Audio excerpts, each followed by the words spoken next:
नमस्कार दर्शकों, YouTube के मेरे चैनल में आप सबका स्वागत है।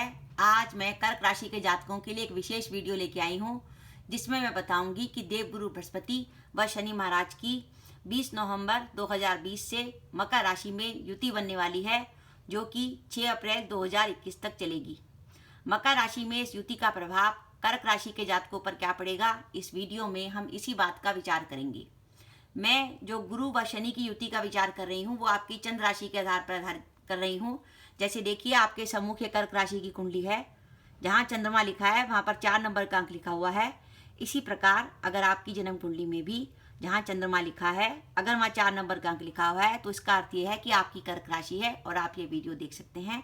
इसलिए ये वीडियो उन लोगों के लिए है जिनकी चंद्र राशि कर्क है। अगर आपकी चंद्र राशि कर्क है तो आप इस वीडियो को देख सकते हैं। जब हम गुरु और शनि की युति का प्रभाव विचार करते हैं कि मकर राशि में क्या प्रभाव पड़ेगा, तो सबसे पहले हम ये देखें कि जब देवगुरु बृहस्पति, जब ये वीडियो बन रहा है, जब देवगुरु बृहस्पति 19 नवंबर तक धनु राशि में चल रहे थे और शनि महाराज जो है सप्तम भाव में थे, तो कर्क राशि के जातकों की क्या स्थिति थी।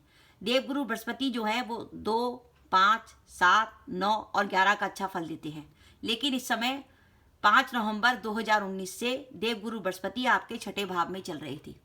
छठे भाव का गुरु जो होता है वो कामों में कई तरह की बाधाएं डालता है। एक तो सबसे पहले देखिए, आपके भाग्य भाव में गुरु की मीन राशि आती है। भाग्येश आपके छठे भाव में चल रहे थे। इसका अर्थ ये था कि कर्क राशि के जातकों को भाग्य का साथ नहीं था, काम में बाधाएं आ रही थी। छठे भाव का गुरु आपको कई बार कर्जों में फंसा देता है, कई तरह की बीमारी देता है और जीवन में कई तरह की बाधाएं देता है, व्यापार में असफलता देता है। तो ये स्थिति बनी हुई थी 5 नवंबर 2019 से कर्क राशि के जातकों की। और 24 जनवरी 2020 से शनि महाराज जो हैं उनके सप्तम भाव में आ गए थे। शनि महाराज चल रहे थे मकर राशि में। शनि महाराज फल देते हैं 3, 6 और 11 का सबसे अच्छा। अब शनि महाराज मकर राशि में क्या प्रभाव दे रहे थे कि शनि महाराज जब सप्तम भाव में आ जाते हैं तो सप्तम भाव होता है यात्रा का। कई बार शनि महाराज आपके रहने का स्थान चेंज करा देते हैं कि आप 24 जनवरी 2020 से पहले जहाँ थे और उसमें आने के बाद वो स्थान आपका चेंज हो जाएगा। आपकी यात्राएं होंगी, यात्राओं में कई प्रकार का कष्ट हो सकता है, जीवन साथी का स्वास्थ्य खराब हो सकता है, कई प्रकार की धन की हानि आपको हो सकती है और नौकरी में व्यापार में समस्या आ सकती है। रीजन क्या है कि सप्तम भाव दशम से दशम है। 1, 2, 3, 4, 5, 6, 7, 8, 9, 10 भावत भावम का जो सिद्धांत है, उसमें अगर हम किसी भाव का विचार करते हैं तो उससे आगे जो भाव होता है उसका भी विचार करते हैं। तो दशम से दशम भाव का विचार करेंगे। अगर सप्तम भाव में कोई ग्रह नेगेटिव बैठा है तो उसका सीधा असर हमारे काम पर होगा। तो यहाँ शनि महाराज जो बैठे थे सप्तम भाव में, वो बाधा दे रहे थे नौकरी में, व्यापार में और कार्यों में भी बाधा आ रही थी। इस प्रकार ये है कि 5 नवंबर 2019 से एक तो कर्क राशि के जातकों के गुरु छठे भाव में चल रहे थे जो उनके लिए नेगेटिव थे, और 24 जनवरी 2020 को जो शनि मकर राशि में सप्तम भाव में आ गए थे वो भी उनके नेगेटिव थे और शनि का फल मैंने आपको बता दिया। लेकिन अब 20 नवंबर 2020 से देवगुरु बृहस्पति धनु राशि को छोड़कर मकर राशि में आ जाएंगे आपके सप्तम भाव में। मकर राशि में गुरु के सप्तम भाव में आने से सबसे पहले एक बात ये होगी कि एक नीच भंग राजयोग बन जाएगा। कैसे कि चंद्रमा से शनि मकर राशि में बैठे हैं। अगर कोई ग्रह अपनी राशि में, अपनी चंद्रमा से सप्तम भाव में, चंद्रमा से केंद्र में बैठा हो, केंद्र होता है 7वां स्थान, पहला, चौथा, 7वां, 10वां स्थान केंद्र होता है, तो 7वां स्थान भी केंद्र हुआ। 1, 2, 3, 4, 5, 6, 7। अगर पहले से चंद्रमा से 7वें स्थान पर केंद्र में बैठे हुए हैं शनि और अपनी स्वराशि में बैठे हैं, उसी राशि में कोई और ग्रह आके नीच का हो जाए तो उस ग्रह के आने से नीच भंग राजयोग बन जाएगा। तो शनि की राशि में ही गुरु जो है नीच के हो गए, तो सप्तम भाव में नीच भंग राजयोग बन गया। अब ये जब राजयोग का सृजन हो गया तो उस राजयोग ने शनि की नेगेटिविटी को नील कर दिया। ये शनि की जो इतनी नेगेटिविटी हमें मिल रही थी 24 जनवरी 2020 से कि स्थान परिवर्तन, व्यर्थ की यात्राएं, जीवन साथी का बीमार होना, धन की हानि, नौकरी या व्यापार में समस्या, कार्यों में बाधा, वो सब जो है नीच भंग राजयोग में बदल गई। अब ये गुरु और शनि की युति जो कि 20 नवंबर 2020 से 6 अप्रैल 2021 तक चलेगी, वो हमें राजयोग का फल देगी। अब इसमें भी देखिए, मैंने आपको बताया था कि गुरु 2, 5, 7, 9 और 11 का अच्छा फल देते हैं, तो गुरु 7वें स्थान पर ही आ गए। 7वें स्थान पर गुरु के फल और भी बढ़िया हैं। यहाँ छठे भाव में गुरु में प्रॉब्लम दे रहे थे, लेकिन 7वें स्थान पर और बढ़िया हो गए। कैसे? एक तो गुरु देंगे धन का लाभ, गुरु की दृष्टि लाभ भाव पर आ गई। 1, 2, 3, 4, 5। साथ ही दशम से दशम भाव में गुरु आ गए गुरु जो है सरकार से हमें लाभ दिलाएंगे। अगर हम सरकारी नौकरी में हैं तो हमारे लिए बहुत अच्छा समय है। जैसे हमारी अगर प्रमोशन वगैरह रुकी हुई थी तो हमारी प्रमोशन हो सकती है, हमें इंक्रीमेंट का लाभ मिल सकता है, तो हमारे लिए एक पॉजिटिव बात है। संतान को लेकर आपकी कोई चिंता थी तो उसका निराकरण होगा। संतान से जुड़ी खुशखबरी आपको मिलेगी। आपके मित्र और नजदीक के रिश्तेदार आपकी मदद करेंगे। और सबसे बड़ी बात, जो विवाह के इच्छुक युवक व युवती हैं उनका विवाह हो सकता है, क्योंकि सप्तम भाव में शनि तो थे ही और सप्तम भाव में गुरु भी आ गए, यानी विवाह के लिए बिल्कुल आपके गोचर तैयार है। जो कर्क राशि के जातक हैं उनका विवाह होने का गोचर बिल्कुल आ गया है। साथ ही ये गुरु और शनि का जो नीचभंग राजयोग बना है, ये आपके शत्रुओं को भी शांत कर देगा। शत्रु जो आपको परेशान कर रहे थे, क्योंकि गुरु छठे भाव में थे, तो वो शत्रु भी अब आप शांत हो जाएंगे। आपको लगेगा जैसे शत्रु की बोलती बंद हो गई।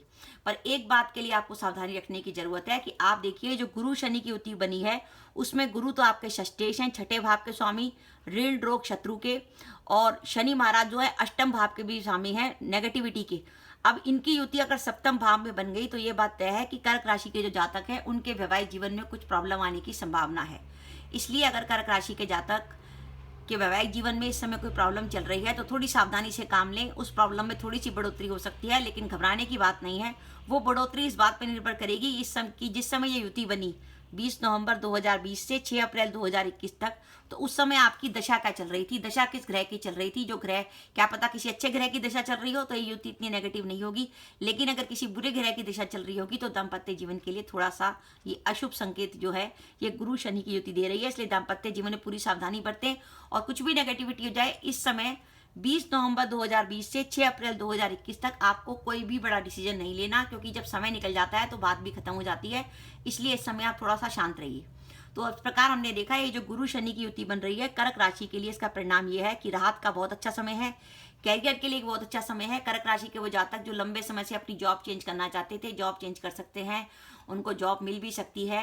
आप व्यापार में कोई बड़ा इन्वेस्टमेंट करना चाहते थे, कोई निवेश करना चाहते थे, तो उसके लिए बहुत अच्छा समय है। 2020 में आपका कोई ड्रीम प्रोजेक्ट था तो आप उस प्रोजेक्ट को पूरा कर सकते हैं। और सबसे बड़ी पॉजिटिव बात यह है कि आप अपनी जन्म कुंडली देखिए। अगर आपकी जन्म कुंडली में मकर राशि में शनि है, मकर राशि में आपकी जन्म कुंडली में शनि बैठा है, तो उसका मतलब यह है या तो आप 30 के आसपास हैं या आप 60 के आसपास हैं। क्योंकि 30 के आसपास का मतलब है कि शनि पहली बार घूम रहे हैं आपकी कुंडली में, और 60 के आसपास कि शनि ने दूसरा चक्कर लगा दिया आप पे। तो इसका मतलब यह है कि शनि है। और अगर गुरु, शनि, बुध या शुक्र आपकी जन्म कुंडली में मकर राशि में विद्यमान है तो ये आपके लिए और भी पॉजिटिव होगा कि गोचर के जब गुरु शनि जन्म कुंडली के शनि, गुरु, बुध व शुक्र पर चलेंगे तो ये गोचर आपको और अधिक पॉजिटिव फल देगा। और इसके अलावा अगर आपकी दशा भी बहुत पॉजिटिव हुई, जैसे लग्नेश चंद्रमा की दशा हुई, दशमेश मंगल की दशा हुई, धनेश सूर्य की दशा हुई, या आपकी लाभेश शुक्र की दशा हुई, तो ये गोचर आपको और अधिक पॉजिटिविटी देगा। तो कर्क राशि के जातकों के लिए 5 नवंबर 2019 से जो टेंशन चल रही थी कि देवगुरु बृहस्पति छठे भाव में बैठकर आपके कार्य में बाधा डाल रहे थे, वो सब टेंशन खत्म हुई। देवगुरु बृहस्पति अब उसी स्थान पर आ गए जहां का वो बहुत अच्छा फल देते हैं। साथ ही उन्होंने शनि महाराज के साथ युति बनाकर नीचभंग राजयोग बना दिया, जिससे 24 जनवरी 2020 से जो शनि महाराज अपनी नेगेटिविटी दे रहे थे कि आते ही जगह को छुड़वा दिया, यात्राओं में कष्ट हो गया, जीवन साथी बीमार हो गई, कई तरह की धन की हानि हो गई, नौकरी या व्यापार में समस्या आ गई, या कार्यों में बाधा आ गई, वो सब नेगेटिविटी खत्म होगी। इसलिए कर्क राशि के जातक अगर कुछ व्यापार वगैरह शुरू करना चाहते हैं तो ये 20 नवंबर के बाद का समय उनके लिए बहुत बढ़िया है। अब मैं आपसे कहूंगी कि एक तो क्या करें कि गुरु अपनी नीच राशि में आए हैं, एक तो आप क्या करें कि कर्क राशि के जातक एक तो गाय को रोटी रोज दें, रोज गाय को रोटी दें, उसको गुरु की पॉजिटिविटी आएगी। साथ ही अपने माथे पर तिलक, केसर का तिलक लगा सकते हैं, या अपनी नाभि पे केसर का तिलक लगाएं, उससे भी गुरु की पॉजिटिविटी होगी। और इसके अलावा शनि की नेगेटिविटी को कम करने के लिए शनि से संबंधित वस्तुओं का दान दें हर शनिवार को, यानी एक शनिवार को 2 दें महीने में। जैसे काली उड़द दे सकते हैं, काला कपड़ा दे सकते हैं, लोहे की जैसे चिमटा, परात, थाली वगैरह ऐसी लोहे की वस्तुएं दे सकते हैं। और अगर हो सके, ज़्यादा प्रॉब्लम ना हो, तो जो तेल लेने वाले डकौत आते हैं उनके सामने आप तेल का छायादान भी कर सकते हैं। उनके जो डब्बा होता है तेल का, उसमें तेल डाल सकते हैं, सिक्का डाल सकते हैं। तो इस तरीके से अगर आप शनि महाराज का कुछ ना कुछ दान करते रहेंगे, और साथ ही इस अवधि में क्या करें कि अपना जो भोजन है उसमें काला नमक और काली मिर्च का प्रयोग ज़्यादा करें, तो शनि की पॉजिटिविटी आपको और अधिक मिलेगी। तो दर्शकों, कर्क राशि के लिए बहुत अधिक शानदार समय आया है कि 20 नवंबर 2020 से 6 अप्रैल 2021 तक कर्क राशि के सप्तम भाव में गुरु व शनि की युति बन रही है, जो कि नीच भंग राजयोग बना रही है, जिससे 24 जनवरी 2020 से जो शनि की नेगेटिविटी चल रही थी वो खत्म हो जाएगी। साथ ही आपको गुरु की शुभता मिलेगी 6 अप्रैल 2021 तक। तो दर्शकों, आपको मेरा वीडियो कैसा लगा प्लीज़ मुझे कमेंट बॉक्स में कमेंट करके बताइएगा। आपके कमेंट्स का मुझे इंतजार रहता है। इसके साथ ही दर्शकों, अपना वीडियो समाप्त करने से पहले मेरी आप सबसे प्रार्थना है कि अगर आपने मेरा चैनल अभी तक सब्सक्राइब नहीं किया तो कृपया मेरा चैनल सब्सक्राइब कर दें, साथ ही बेल आइकन को भी दबा दें, जिससे जब भी मैं अपने वीडियो अपलोड करूं उसके नोटिफिकेशन आपको मिल जाए और आप मेरा वीडियो देख सकें। इसके साथ ही नमस्कार दर्शकों, जय माता दी।